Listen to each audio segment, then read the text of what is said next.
ಭಾರತೀಯ ಋಷಿ ಮುನಿಗಳು ಆಚರಣೆಗೆ ತಂದಿರುವ ಪ್ರತಿಯೊಂದು ಸಂಪ್ರದಾಯಗಳು ಕೂಡ ಜ್ಞಾನ ವಿಜ್ಞಾನದ ಸಮ್ಮಿಳಿತವಾಗಿವೆ.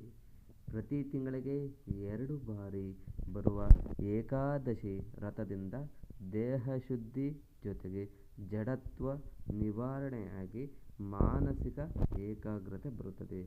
ವರ್ಷಪೂರ್ತಿ ಎಲ್ಲ ಏಕಾದಶಿಗಳನ್ನು ಆಚರಿಸಲು ಸಾಧ್ಯವಾಗದವರು ಕೊನೆ ಪಕ್ಷ ಪುಷ್ಯ ಮಾಸದ ಶುಕ್ಲ ಪಕ್ಷದ ಧನುರ್ಮಾಸದಲ್ಲಿ ಬರುವ ವೈಕುಂಠ ಏಕಾದಶಿಯೊಂದನ್ನಾದರೂ ಆಚರಿಸಿದಲ್ಲಿ ಪೂರ್ಣ ಫಲ ಪಡೆಯಬಹುದು.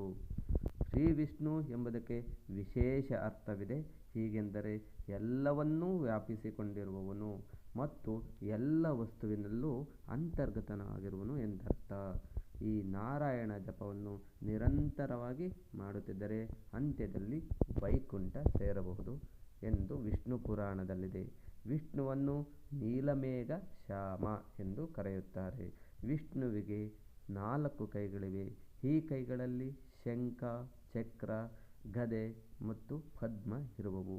ಶಂಖವು ಪಂಚಭೂತಗಳನ್ನು, ಚಕ್ರವು ಸಮಸ್ತ ಚಿತ್ತಗಳನ್ನು, ಗದೆಯು ಬುದ್ಧಿಯನ್ನು ಸೂಚಿಸಿದರೆ ಪದ್ಮವು ಸೃಷ್ಟಿಸಲ್ಪಡುವ ಪ್ರಪಂಚದ ಸಂಕೇತ. ವಿಷ್ಣುವು ಸೃಷ್ಟಿಕರ್ತನೂ ಆಗಿರುವವನು.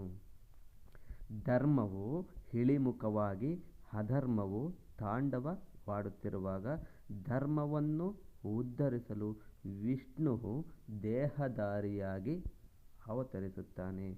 ಈತನದು 10 ಅವತಾರಗಳು: ಮತ್ಸ್ಯ, ಕೂರ್ಮ, ವರಾಹ, ನರಸಿಂಹ, ವಾಮನ, ಪರಶುರಾಮ, ಶ್ರೀರಾಮ, ಶ್ರೀಕೃಷ್ಣ, ಬುದ್ಧ ಮತ್ತು ಕಲ್ಕಿ.